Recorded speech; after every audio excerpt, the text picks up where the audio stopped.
told the operator someone was following me. I just didn't know I was hearing my last words. They say every 911 call begins with panic, confusion, or fear. But this one started with something else. A trembling voice, steady enough to sound alive, shaking enough to sound like the caller already knew he wouldn't be alive much longer. "Please, I need help," the man said. "Someone's going to kill me." The dispatcher froze. She'd taken thousands of calls in her 10 years, but something in this man's voice, it didn't feel like a plea for help. It felt like a man reading his own obituary. There was this strange calmness in the way he spoke, like he had already accepted whatever was coming. "Sir, stay on the line. Can you tell me your name?" The man hesitated, breathing hard. My name is Daniel." A rough inhale. "Daniel Reed." "Okay, Daniel. We're sending officers to your location now. Where are you?" Another pause. Then, in the softest voice, almost like he was afraid even the air might hear him, he whispered, "I don't know." The dispatcher frowned. You could hear her typing slow down. "What do you mean you don't know?" "I'm in the woods, somewhere outside Millstone. I woke up here. I don't know how I got here, but he's close. Please hurry." The line crackled. The dispatcher flagged the call as high priority, and within minutes, 2 deputies were racing toward the coordinates, bouncing between cell towers. But something else made this call different. Right after Daniel said those words, the phone dropped. And seconds later, a scream ripped from his throat as if someone had snapped the last thread of hope. The line went dead. The deputies searched for hours. Nothing. No footprints, no blood, no torn clothing, no signs of a struggle, and no Daniel. It became just another strange case in a county full of strange nights. We need to expand the But everything changed at sunrise. A jogger found a body near the trailhead about 2 miles from where the call had pinged. Face down, cold, lifeless. And the worst part? He wasn't freshly dead. According to the medical examiner, Daniel Reed had been dead for at least 8 hours before the 911 call even happened. How does a dead man call for help? That question haunted everyone involved, from the dispatcher who took the call, to the sheriff who ordered a full investigation, to the detectives who tried to explain the impossible. But no one was more affected than Detective Marcus Hale, the one who was assigned to lead the case. Marcus stood over Daniel's covered body, breathing in the sharp morning air. Something inside him twisted, the same feeling he got whenever a case didn't make sense. "He's been dead since around midnight," the ME confirmed, "but that call came in at 3. Marcus exhaled slowly. So either someone spoofed his number or Daniel Reed called from the grave. The ME didn't laugh. Daniel's phone was found in his jacket pocket, cracked and muddy, but still functional. When Marcus picked it up, it lit up with a missed call notification. Same number, same timestamp. And next to Daniel's body, half sunk into the dirt, was a small disposable recorder, something police officers didn't usually find out in the woods. Marcus hit play, wind, footsteps, breathing, then Daniel's voice. He's coming. The tape ended abruptly with the same scream the dispatcher heard. Marcus swallowed hard. Something about Daniel's tone, it wasn't staged, it wasn't acted. It felt like raw, real fear. They checked Daniel's background. 33 years old, accountant, regular guy, no criminal record, no mental health red flags. Lived alone in a rented house outside Millstone. Nothing suspicious. But when Marcus and his partner knocked on the door, something immediately felt off.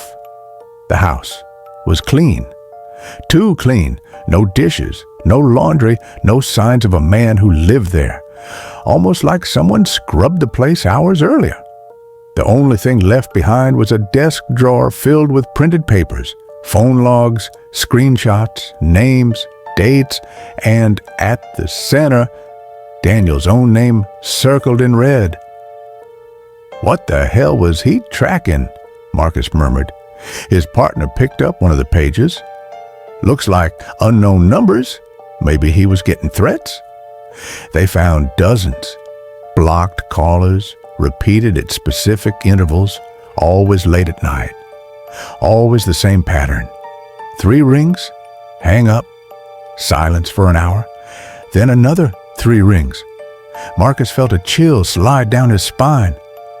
Someone was stalking him. But the deeper they dug, the stranger the pattern became. Every call came from numbers that didn't exist in any carrier system. Not spoofed, not VoIP, not traceable. They were numbers that shouldn't be possible. And then came the twist that shattered the whole investigation. Daniel Reed had a reported death certificate dated 7 years ago. He was listed as deceased after a hiking accident in Colorado, but the body from that case had never been recovered. Friends assumed he'd fallen somewhere remote. His family held a small service. Life moved on. So, who was the man lying in the morgue? And who exactly made that phone call? Marcus started to believe something darker was happening. Something that went beyond missing persons and stalkers and phone logs that didn't belong to any network. He revisited the woods alone that night against protocol. Something inside him wouldn't let the case go. He felt drawn to the place Daniel died, like the answer was still hovering there in the shadows.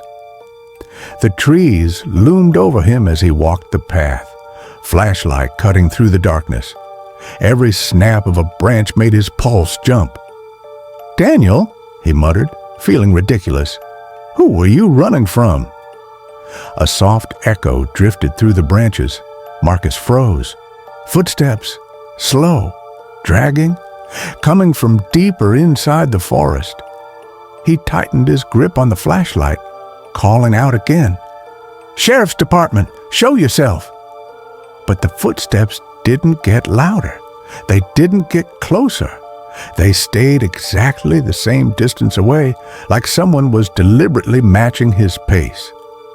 And then he heard it, a voice, his own name. Marcus.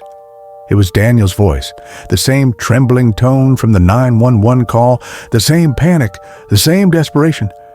Marcus spun around. Nothing there, just thick, suffocating darkness. "Marcus, he's here." His heart hammered. He took a shaky step back, breath clouding in the cold air. "Daniel, where are you?" Silence. Then a scream, raw, violent, filled with the kind of terror you only hear once in your life and never forget. The same scream from the call. Marcus stumbled backward, nearly tripping over a root. His flashlight flickered and died. For a split second, the world went completely black, and he felt a hand brush his shoulder. Not a grab, not an attack, just a touch. Cold, too cold to be human. He bolted out of the woods, gasping for air, not stopping until he reached his car. Sweat dripped down his neck, despite the freezing night. His hands shook as he fumbled for the ignition. Back at the station, he replayed the recorder from the scene again. But this time, there was something new. After Daniel's scream, another voice whispered, a voice that wasn't human. "You're next." Marcus dropped the recorder like it burned him, because that voice wasn't on the original tape. It was added later. And the date stamp on the recording? It was from 10 minutes ago, while he was in the woods, alone. And the final horror? The voice wasn't threatening. It was promising.